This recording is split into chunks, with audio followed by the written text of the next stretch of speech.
Welcome back to another episode of Get Your Popcorn. I would like to start off by saying I am recording this about a month previous to when it's coming out. I'm recording this at the very beginning of September. This is dropping on October 5th. So hello, October. I will have just done my first weekend at the Vancouver International Film Festival. And the day this drops, I'm actually going to be going to go see my podcast hero, Mark Maron. So that's pretty exciting. He's doing a screening of his new documentary, Are We Good? So I'm going to be going to see that. So that is very exciting for me the day this drops. I also want to say that I'm recording it early because generally I comment a little bit about what's going on in the world right now. And with my pre-recordings, obviously I'm not up to speed on what's happening at the time. So as I've said in so many of my videos, I've got it linked in my Instagram bio. I've got a donation directly to the Red Cross that takes you to their page. It doesn't go through me. And that is both for support for people in the Ukraine for humanitarian aid, as well as the people in Gaza, if they're able to get the aid in. I say this most episodes. I don't always on the interview ones, but yeah.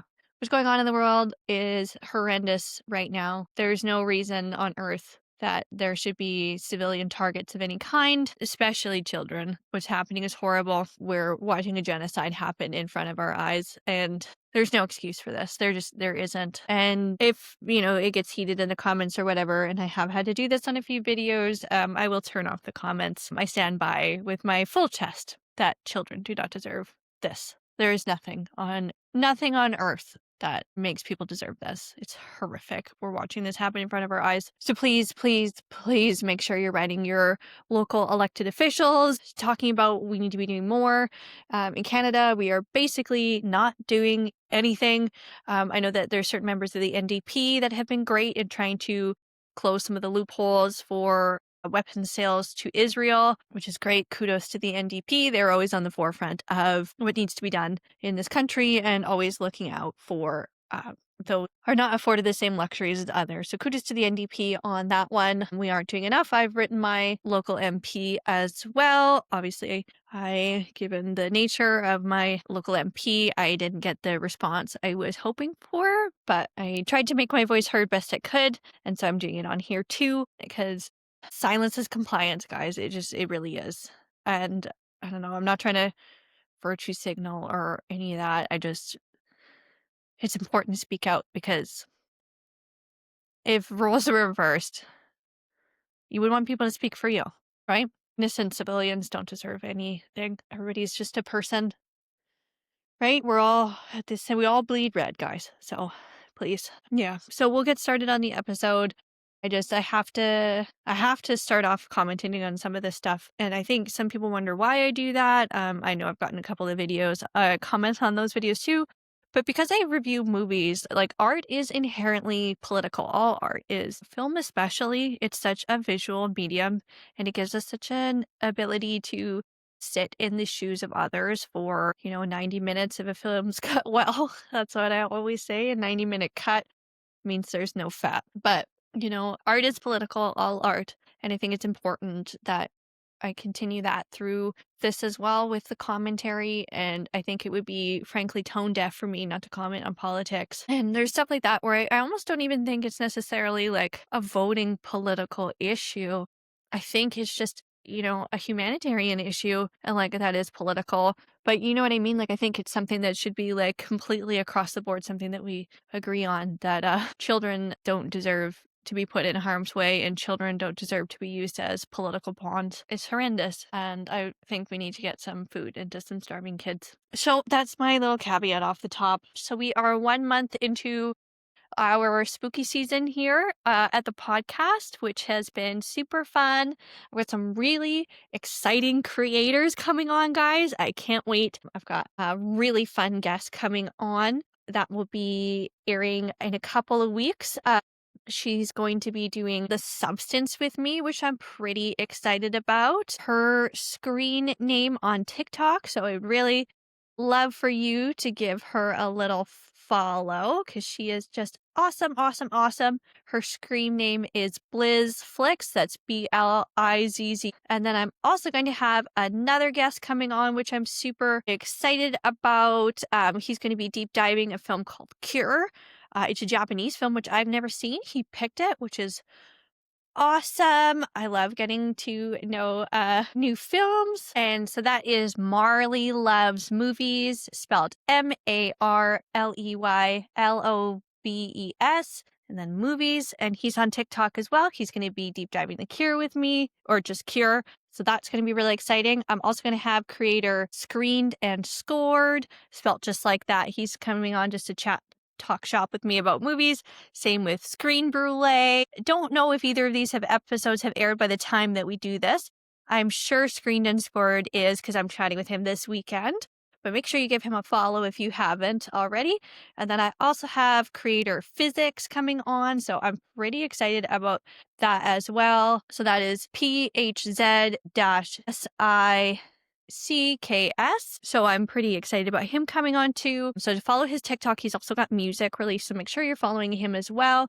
So those are some of the upcoming guests I have this month. So I'm super stoked about all of them and really grateful they're all coming on. So make sure that you give all those creators a follow. So I'm interviewing all of them this month. The only one I think will have aired by the time this one does is my one with Screened and Scored. And he's an awesome creator. So please, please, please give them all a follow. They're absolutely lovely, lovely people with really interesting content. Yeah, so I'm super excited about what's to come for the rest of spooky season. So for this particular episode, I am doing the 1931 version of Dracula. I'm going to wrap up spooky season with the 1982 Dracula. And that is a recommendation of my friend Harry Marks, who, again, if you aren't already following him, please go follow him on TikTok, Instagram. He's Let's All Go to the Lobby. He's really great. And he loves this or that movie. And so I'm giving it another try because I talk shit about it a lot. But Harry Marks is my North Star of everything. Movie related. I really, really trust his judgment on stuff. So, at the very least, I know I absolutely love Gary Oldman, and he's my favorite version of Dracula. It's the 2nd of November will be the last episode of spooky season. So I am quite excited about all of that. So let's talk about the 1931 version of Dracula. So this is the one that kind of kicked off the Universal monster, I don't know if we want to call it movement or franchise, which we're still seeing iterations of today. It's the very kind of famous, when you picture Dracula in your head, all the iterations of him, you picture Bela Lugosi. He set the bar for what we view as Dracula, even things like Count Chocula and the Count from the Sesame Street, they're all based on Bela Lugosi's version of this. So that's the 1931. I feel like if you haven't seen this, you've almost kind of seen it through cultural osmosis. So this isn't the first screen adaptation of Dracula. There was, I believe, a silent version, and then there was also an unauthorized adaptation called Nosferatu, which was a German film that came out in 1922, Nosferatu Symphony of Horror. So they changed a few names and tiny parts about the script. And then once it was released, got sued by Bram Stoker's wife, who's the writer of the novel, for copyright. And so all copies were ordered to be destroyed, but a few remain. And it's kind of survived through time. And you can actually watch it, I believe, on Internet Archive and even YouTube. And so that is, kind of what set the bar for vampire films. And a lot of what we base horror movies on. There's been 2 adaptations, one done in the 70s, which, I don't know, it's fine. And then the recent one, which you guys know I love, the Robert Eggers version. So Universal Pictures acquired the rights illegally from Bram Stoker's wife for $40,000. And so that's all rights of character use, stage, screen, everything. So there was a Broadway play that was then done starring Bela Lugosi. That was really, really quite popular. And so they wanted to adapt it to the screen. So Louis Bromfeld wrote the first drafts of the script, combining those things from the play and the novel. Initially, he wanted Dracula to be more 2 separate people. One is more of a monstrous thing, and the second one turning into sort of the Count after feeding. Now, we don't see this in this version of Bela Lugosi, but we do see this in the Gary Oldman version in 1992. Not as much where he's not really a monster, but that film's a lot more dramatic than this one. But sort of like an older, creepier, half dead, but I wouldn't quite classify it as a monster per se, like Count Orlok is in Nosferatu. He's somewhere of a hybrid in between where you can definitely tell this guy isn't quite living, but he isn't like rotting at the face. Like he's like, it's interesting. And then as he feeds, he turns into like the hottest version of Gary Oldman. I think we can all agree probably goes Count Dracula, Sirius Black. I don't know if we're ranking it really. So eventually they decided to go with a different writer, Garrett Ford, who took a ton from the Broadway play and then took some inspiration from Nosferatu as well. So for casting of the film, we have Bela Lugosi as Bella or Bela. I think it's Bella. I mean, at least in Ed Wood, which I reviewed, I guess 7 months ago, probably from the time that this airs, they used Bella. And he was cast as Dracula. He was the actor on the stage, but they wanted a different actor initially for this, but they couldn't secure him for the amount of money. Dracula was actually the last person cast, and Bela was kind of known for taking less money than he sort of deserved. He had, I don't know if it had developed at this time, but quite a bad drug habit that he needed to financially support. We also have Helen Chandler as Mina Seward, David Manners as Jonathan Harker, Dwight Fry as Renfield, who I think really steals the show. He's sort of the standout performance for me in this, as much as I love Bela. Like, Dwight Fry as Renfield just kills it. We have Edward Van Sloan as Van Helsing, Herbert Bunston as Dr. Seward, and Frances Dade as Lucy Weston. So for the production of this film, which is kind of interesting, they did sort of multiple versions of this. So this is sort of as film is changing between the silent films and the talkies. So this is right at the cusp. So not all theaters at this point are equipped for sound, which is kind of interesting. So you can kind of tell in the way this film is shot that there's a lot of silent elements of the film in order to accommodate some of that. It's also directed by Todd Browning, who was initially a silent film director. He's also known for doing Freaks, which came later the next year. So he's kind of a big guy in horror films. So one of the concerns, particularly in the LA area with the adaptation of talkies, is in a silent film, for the most part, I mean, there is captions on silent films, particularly in comedies, but there isn't as much in dramas. It's done a lot through more facial expressions. You're able to get a lot across. So silent films were able to be enjoyed by a multitude of audiences. You didn't have to speak English in order to enjoy the film. And so when sound was getting introduced, they were very concerned about the Latin population or the Spanish-speaking population in California specifically, because they were, they're a huge demographic in the area, a big, demographic of moviegoers and people in LA. So they actually simultaneously shot a Spanish version of the film. So the English version was shot during the day. The Spanish version was shot in the evening. So they reviewed the dailies from the English version and kind of see what they could do to improve it, use those same sets, do the same setup shots. So often people refer to the Spanish version as actually being the superior version of the film. So this film's was very, very, very successful and ended up pulling Universal out of a bit of a financial slump that they were having, and ended up making over $1 million on about a $350,000 budget, which is a massive success. So that's a profit of, at the time, $700,000, which was quite successful at the time. We also need to remember that this is a time where A, not all the theaters are equipped to handle this movie, and B, like, we don't see a wide release in theaters for another 40 years with Jaws. So that's an incredible, kind of run. It was very successful, and it spawned many, many monster movies to come. We see Frankenstein, we've got the Wolfman, Jekyll and Hyde, The Mummy, which is another pretty fun one.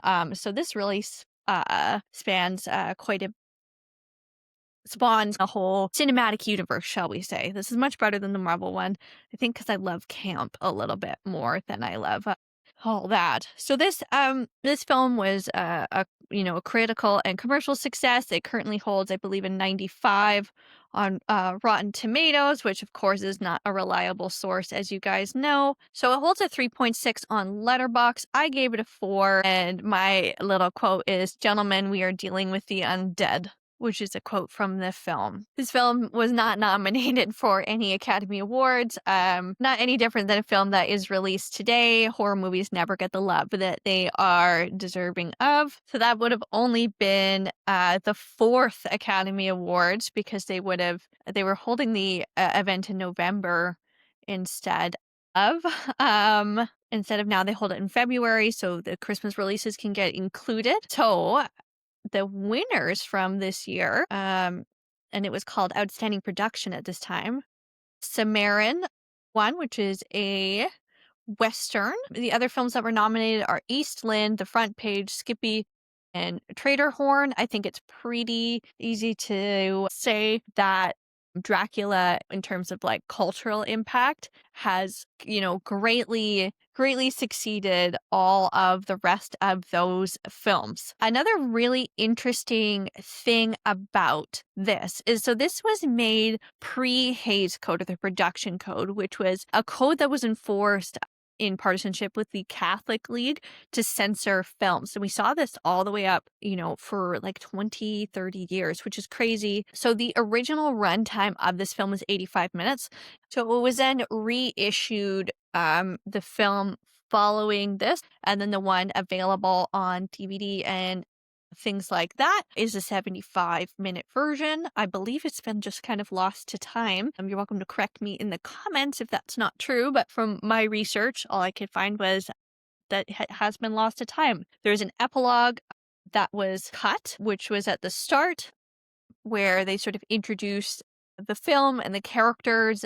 So part of this scene is available to watch on a Road to Dracula documentary, which is really interesting. It was released by Universal. It's available on YouTube. That's where I based a ton of the production notes here on. So make sure to go and watch that, because it's like, I believe it's 30 minutes. So it's very, very interesting. But a lot of it, the footage is kind of unable to be restored. It's so old. And so that initial scene was removed because they were worried about it encouraging the belief in the supernatural. Of course, again, this is like the Hays Code is heavily funded by this Catholic League, by Christianity. And the further you delve into Christianity, the further the belief in the supernatural is. The worry about engaging with the devil, there's longstanding fear everybody knows of witches and paganism. We see this. I'll talk about it more heavily about how I believe that like Dracula and things like that are like heavy Christian propaganda, essentially fear of Eastern religions, Eastern people, things like that. And the promotion of the good being with the cross. So that scene was cut. There was also the ending scene was shortened a lot, and then a lot of muting was put in place for the Dracula death scene, just because of the quote-unquote violence. And I think kind of the beauty of early films, not necessarily because of the censorship, but just because of the way they were done at the time, is your brain can take over, because there's a lot of cut to blacks before they show the violence. So your brain can always make up scarier shit than you can see on screen. Like, I firmly stand behind that thrillers are always more scary than horror movies, particularly because they make you feel anxiety and they don't necessarily show as much. Where like something like Saw for me, or Texas Chainsaw Massacre and stuff like that, like doesn't freak me out in the same way that like something like Zodiac does, or Jaws, or, some of those that are like a little more thriller than they are horror. So, and early horror movies have that element too, just based on the nature of when the time period in which they were released and what was happening in film at the time. As film has gone on, it's going more for shock value than it used to. So for the plot elements, because this is based more heavily on the stage play, which was changed a lot, and for whatever reason, I'm not sure, they decided to make Renfield essentially our Jonathan Harker character.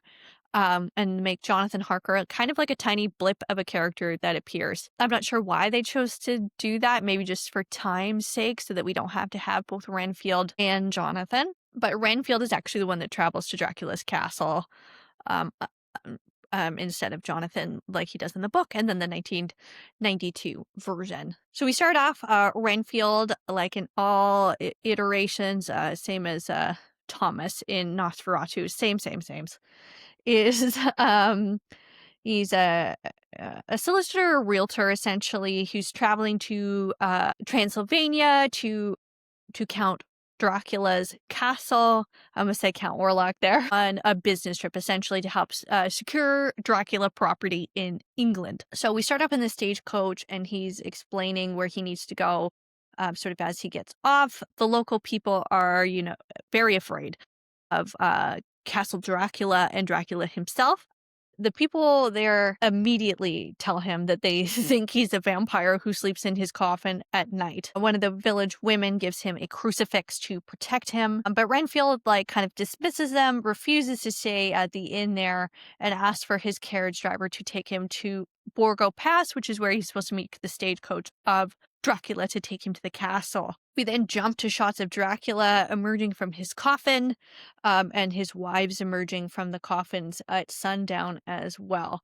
And this is an element that doesn't exist in Nosferatu. He doesn't have wives. So the women cut to the coach meeting at Borgo Pass, and essentially they drop off Renfield, and the coach takes off immediately. And then Dracula's coach is there. He's bundled up to here, but we have this shot of his kind of glowing eyes. And we, as the viewers, know that this is Dracula. Dracula doesn't have staff because it's just him. He's a vampire. He would have eaten them all. So Dracula doesn't have staff, but Renfield is not aware of this. He does not speak to him. And then we're following the stagecoach, and en route, Renfield is kind of getting bumped on the carriage, so he sticks his head out to ask the driver to slow down, but there's no driver there, and all he sees is a bat. The scene is very darkly lit. I love the way this production design is done. It's absolutely beautiful. The cinematography, it is like a stunning film to watch. Renfield then enters the castle and is greeted by the Count.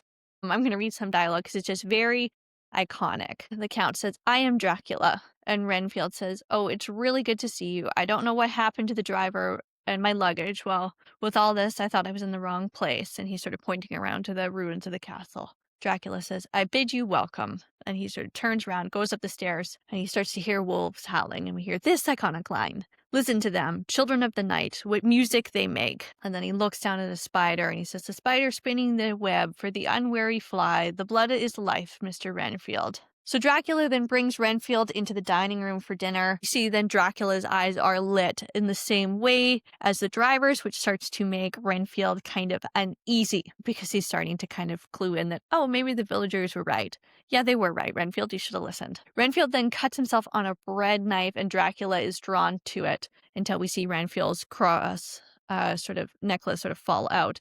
And so this is actually taken from the silent film of Nosferatu, not from the novel. We then see it again in the 2024 version. Dracula then pours him wine, and says the iconic line when Renfield asks why he isn't drinking, and he says, "I never drink wine." So again, a little leading thought. Dracula then leaves him for the night, and we see Dracula's wives approach, but a bat appears, causing him to faint, and then Dracula transforms back, waving the brides off, and approaches the passed out Renfield to feed on him, and we cut to black. So this is kind of the interesting part that is a bit censored from the novel version. And this is the fluid sexuality that's applied in Dracula. So Dracula and vampires in general are often tied heavily to sexuality, I think, based on the nature of the feeding. But there very much is this sort of discussion of temptation of same-sex relationships within Dracula. Dracula is very possessive of the character in the book, which is Jonathan Harker. Of course, they never replace it with Renfield here as a composite character. But Jonathan is sort of drawn to and fascinated by Dracula, and Dracula, same with Jonathan, who seems very upset when his wives want to approach Jonathan. He's been very clear that Jonathan is his, and he will be the only one that interacts with Jonathan. He will be the only one that feeds on Jonathan. And Jonathan is in this weird dream-like, sort of mystified by Dracula.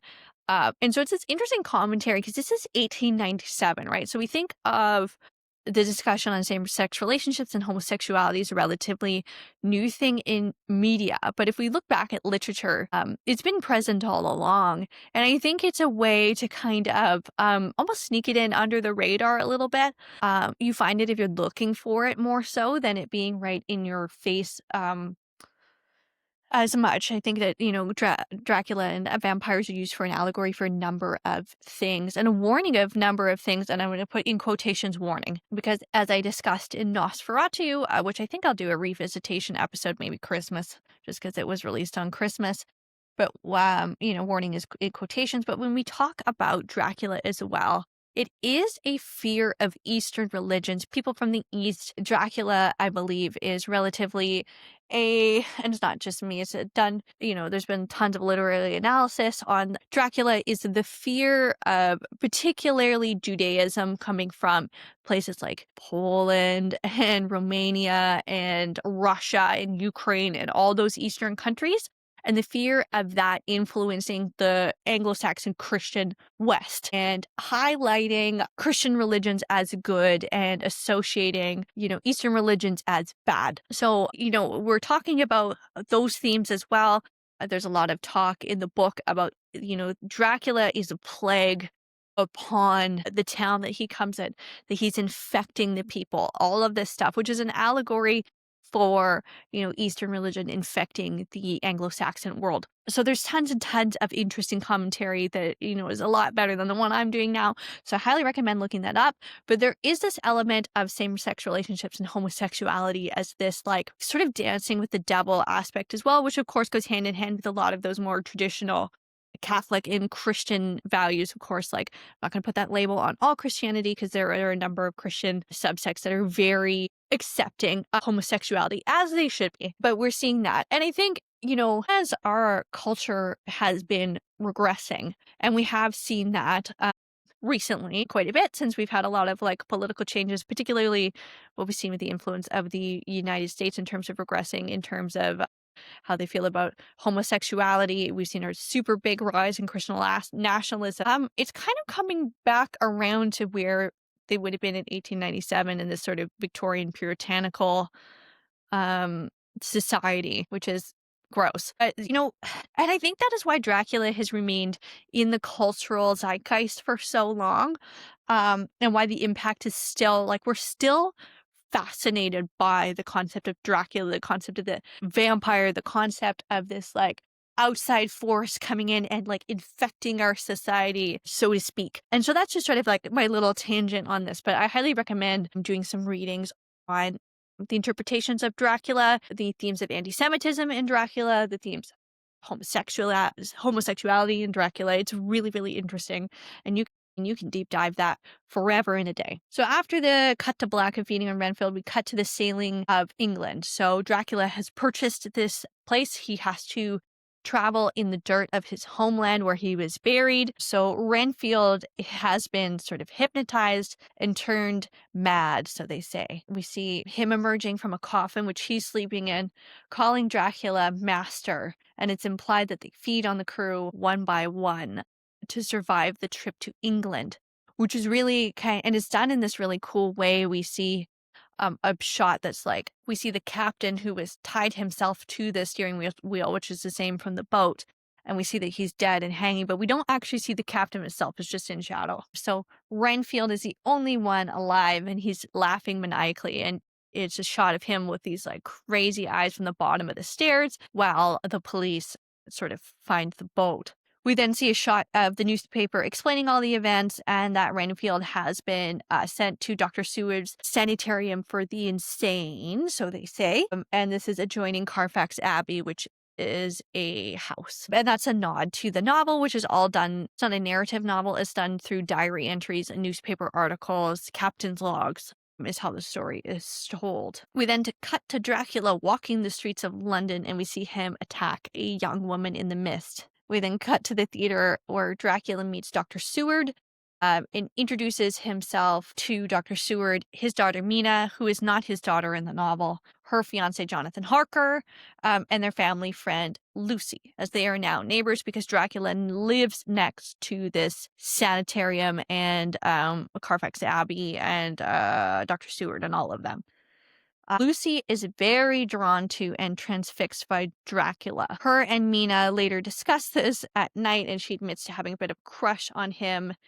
And Mina teases her. So this is another thing that kind of adds to that like puritanical, Christian national sort of themes within the book. She dates a lot more. She's more upfront with her sexuality. She's a lot more modern than Mina. Lucy, I mean, is a lot more modern. And of course, Lucy, because she's more promiscuous, so to speak, is the one that's first lured into Dracula's spell.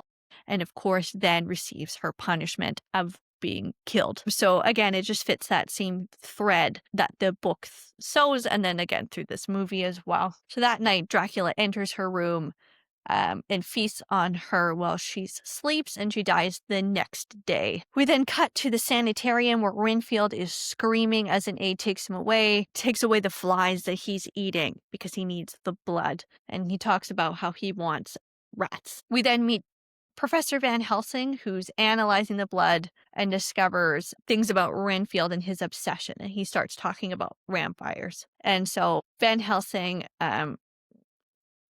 is a believer in like the occult and the supernatural. So he says we're dealing with the Nosferatu, the undead. Dr. Seward says, but Professor Van Helsing, modern medical science does not admit of such a creature. The vampire is a pure myth and a superstition. Van Helsing says, I may be able to bring you proof that the superstition of yesterday can become the scientific reality of today. So later that day, Van Helsing and Dr. Seward meet with Renfield, where he begs them to send him away, and he claims that he is going to start to disturb Mina and her dreams. We then see Dracula, who is calling to Renfield through the method of wolves howling, and Renfield is disturbed, and Van Helsing, because he understands the supernatural, knows kind of what's happening, and he uses wolfsbane, and he says it's for the protection of vampires. Renfield realizes that Van Helsing kind of knows what's up, and he threatens Mina's well-being, and then they decide to increase the security on Renfield to protect Mina. Dracula is then outside Renfield's window, and we see him kind of silently communicate with him. Dracula then visits Mina asleep in her bedroom and bites her. And the next morning, she is then discussing her very odd dream she thinks she's had with Jonathan. The two doctors overhear, both Seward and Van Helsing. They say, after an examination of her neck, someone says the line, well, what could have caused them? And there's immediately the maid produces Count Dracula, who's come to visit. So it's just an interesting little cut. Van Helsing then noticed during the scene that he does not have a mirror reflection. Van Helsing then says this to Dracula, who smashes the mirror and leaves. And Van Helsing, correctly deduces that Dracula is the vampire and must be behind what's been happening. Mina then leaves her room and is attacked in the garden by Dracula. Renfield then escapes from his cell and listens to all the men discuss vampires. Before he is taken back to his cell, Renfield tells them about how Dracula has convinced him to allow him to enter the sanitarium, the promise of rats to feed him, and that Dracula is disguised as a bat and communicates with Renfield. We hear a maid scream, and she has discovered that Mina has been attacked in the garden. We then see her running in as the men go out. She finds Renfield, who scares her. She faints, and we see Renfield crawling towards her and sort of insinuates that he feeds on her. We then cut to a scene of the nurses and the doctors explaining that there's been an attack on children by a mysterious woman in white. This is present in the book. They go into a lot of detail. It's actually Mina, who has essentially become one of Dracula's brides, but in England now, and then this story is sort of corroborated by Mina, who confirms that she was speaking to Lucy in the garden, or she saw Lucy in the garden before she was attacked. Jonathan wants to take Lucy away, but is then convinced by Van Helsing to leave her. Van Helsing orders the nurses to take care of Mina. He wraps her with a necklace of wolfsbane and tells her not to take them off her neck to protect her. Dracula then enters Dr. Seward's house and talks to Van Helsing, and he states that Mina now belongs to him, and he warns Van Helsing to return to his home country and sort of mind his business. Van Helsing then decides that he is going to help evacuate Carfax Abbey and completely kill Dracula. Dracula then attempts to hypnotize Van Helsing, but he is unable to. Dracula lunges at Van Helsing, but he's able to draw his cross, and then Dracula has to, of course, retreat because, of course, in this film, Christianity protects all. We then cut to a scene with Mina chatting with Jonathan, and she is in a trance and is speaking about how much she loves the night and the fog. We see a bat, which of course we know is Dracula, flying above them, who silently communicates to Mina, and then she attacks Jonathan, presumably at Dracula's orders. But just as this is happening, Van Helsing and Seward are able to save him, and then Mina confesses what Dracula has done and tells Jonathan that she no longer loves him and is transfixed by Dracula. After all this, we then cut to a shot where Dracula hypnotizes one of the workers into removing the wolf's bane from Mina's neck and opening all the windows. We then cut to a shot where Van Helsing and Jonathan see Renfield heading for Carfax Abbey, where Mina is. They arrive just sort of in time. Jonathan shouts and calls out to Mina. Dracula sees them, believes that Renfield has betrayed them, which he kind of has, and so he kills Renfield. Dracula then takes Mina to where his coffin is hiding, and Dracula is hunted down by Van Helsing and Jonathan, who know that Dracula has to go back at the end of this night to sleep in his coffin. He can't be out during the daylight, so Van Helsing sort of prepares how they're going to kill him, which is a wooden stake through Dracula's heart when they get there. So they get there and they can't find Mina, but they do find Dracula's coffin. Van Helsing stabs him through the heart, and we hear him killed off screen, which is, of course, the scene that is cut short. And this is done then with a wide shot, then a cut off to Jonathan's face with the screaming in the background. Once he is dead, they find Mina. She's returned to normal, and sort of her trance is broken. And that is the movie. So I hope you enjoyed it. I hope you're enjoying spooky season. We'll have a little reiteration of that with the 1992 Dracula, which is, much more extended than this. I believe it's almost twice the length. Yeah, so I hope everybody is having a really good Sunday, and stay tuned for the rest of spooky season.